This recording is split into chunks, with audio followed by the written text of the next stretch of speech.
I thought overall a good, good start to the season, right? Wins are wins. I'll take them every time. I think there's some things that up and down the lineup I thought we did really well. I'll start from kind of the top, but KP, one of the things that we really challenged her was getting walks and being a good leadoff. And if you look at her career, that's not really her strength. She doesn't really take a lot of walks. And today alone, that's what I was just checking, she had 3 walks, which is huge for us. I mean, getting her on base, she's probably one of the smartest base runners, is going to be key for us, I think, AK, it was nice to get her in maroon and white. She's been waiting a long time. I've been waiting a long time. Maya did what Maya does, right? Like, I will watch Maya bombs all day long. And her and KK continue to be a threat in the batter's box. They load the bases and put, KK in a spot, and, she delivered. And just, continuing them to work their process. Mick was another one that I thought had a heck of a day today. What did she have? 2 home runs, yeah. Right? I love to see the oppo power, if I'm being honest with you. I think, easy to hit the ball, not easy, easier. Coach Harger will kill me if I said that. To hit that ball pull side, but that ball that she hit to really right center, but right center gap was big. Paisley, we already talked about her first at bat in maroon and white, home run. And then Talon just peppering that left center gap. That's all we need her to do. So I thought, I just talked about a lot, but I felt like those kids really came out here and did their jobs and did them really well. In the circle, I don't know that, Lessentine and Peters, they pitched really well. Pinnell came in and does what she does. So it was, overall, I thought a productive night. Only 1 walk today, Trisha. Did you talk to your pitchers about maybe emphasizing not walking, or is it just you feel this is maybe a staff that won't walk a lot of batters? It's been a point of emphasis, just because I feel like our defense goes to sleep when it becomes 6 pitches, 7 pitches, and at bat, and so I think we have good enough stuff that we should be able to throw through the zone. Matt just told me Lessentine, out of her, how many pitches she threw today? I think. It doesn't have it on here, and but I think 65 pitches. Yeah, and how many of those were strikes? 58. Yeah, pretty good. Yeah. It's pretty efficient. It's about as efficient as you can get. So, definitely been a point of emphasis for us. And Peter's ball, I think you guys got to see what our hitters have been trying to see. It's pretty electric. And along that same lines, then. Couple bad errors. Is that just maybe the jitters? I think just nerves. Yeah, okay. Yeah. I didn't have that on my bingo card. Yeah. So I think our defense is going to be really good. So maybe they're just getting it out in the first day. But yeah, we had an easy double play, pop fly. Some just weird things. Yeah. You mentioned Paisley already. How well is she adjusted, not just to coming to A&M, but like in a slightly different role than she was in? Yeah, she's just, I feel like we have a team full of unselfish players. There's a kid that grew up highly touted, shortstop, stud, went to Georgia, played second base, and then she came here and I'm like, hey, I need you to play outfield. And she literally was like, I just want to play. And it's just refreshing as a coach to see a player or listen and talk to a player that is just like, I don't care. Like, put me out there. I'm going to give you everything I have. And shortstops, if you look at our game, typically play the outfield really well. There's been some high-level shortstops converted to outfielders. They go back on balls well. They understand kind of the feel of the game. And that ball that she took, in left field, like Paisley was just kind of like, oh, Frankie, why are you diving? Like, I got this easy, So, yeah, she's a neat kid. Wark. Her career stats don't scream home runs.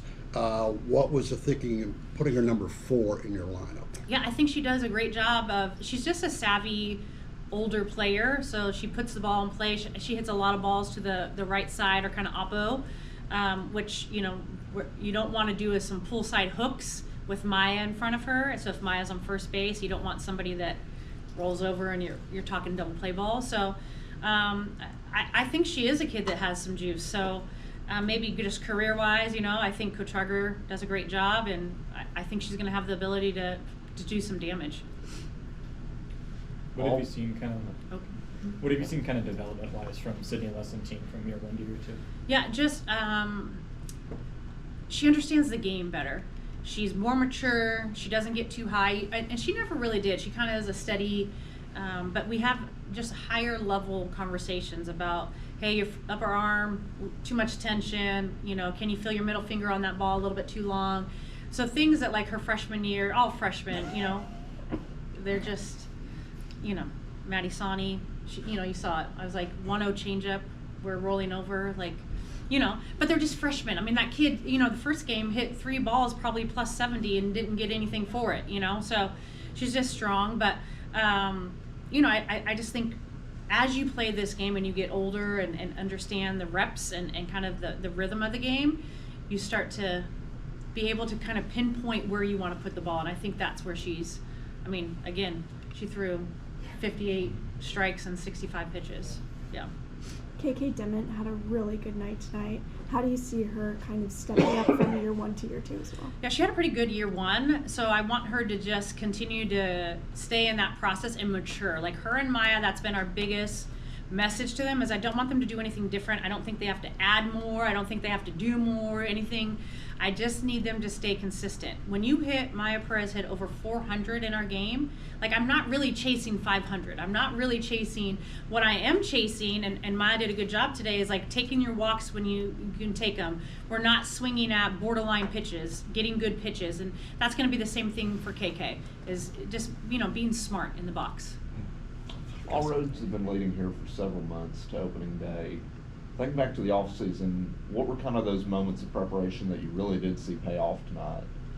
Yeah, I feel like it's early, if I'm being honest with you. I think we have these pieces and we've seen them, and I think it's just getting them to mesh. And I think I've been talking about that a lot this week, just because we've had you know, media, and it's going to take us some time to kind of come together and figure out our rhythm. And so I think, you know, our ability, you know, I'll talk about Maya and KK.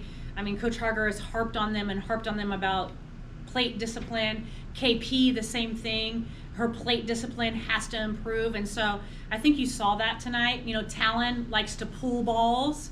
Today, you know, she was all left center gap. And so I think, you know, just them understanding the plan, but then sticking to it. It's hard. You know, it's much easier to say like, hey, hit the ball oppo. Well, okay, yeah, I get that. But, you know, actually being able to let the ball get deep, you know, still turning behind the barrel, those types of things. And they did a great job of it, so.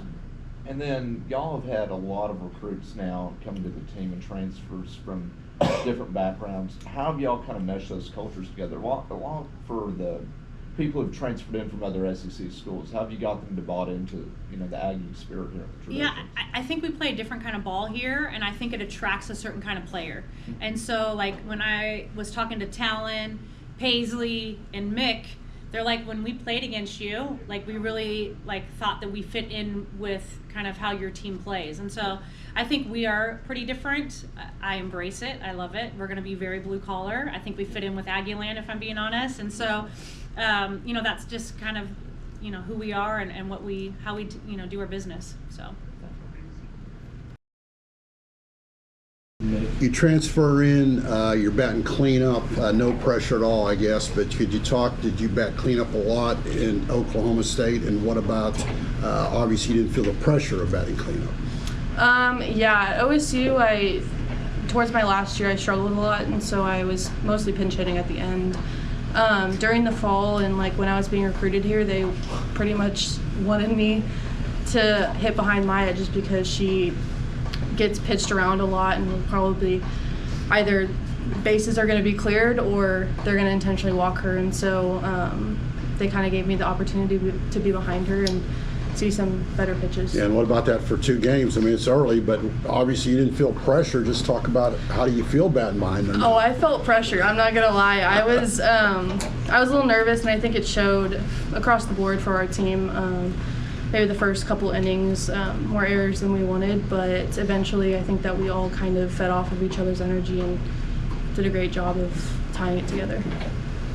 Sidne, such a big kind of transfer class coming in, including Nick. How do you guys, you know, try to acclimate them to the culture and welcome them and kind of gel? I mean, they've been a huge help. The transfer class that we got was majority a senior class, and I think that's really what this team needed after graduating so many senior leaders that we had. So I feel that them just being here has been great.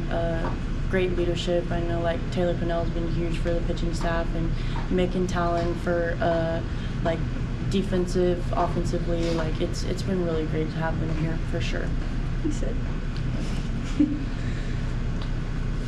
Where's y'all's focus now as y'all get prepared to take on Providence tomorrow?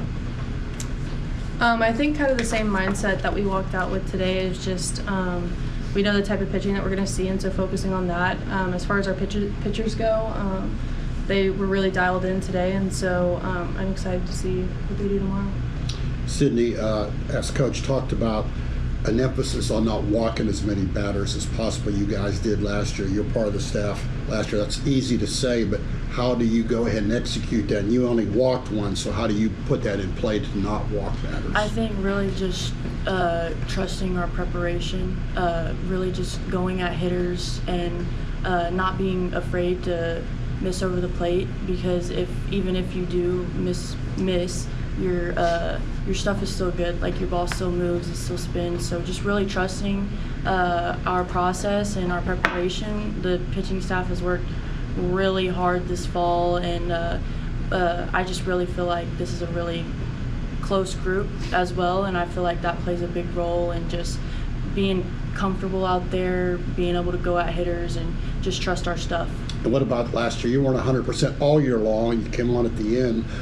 You 100% free health-wise? So you did feel good out there today? What about your health? Yes, I felt really good. Just really happy to be out there. Just great. 100%. Yes.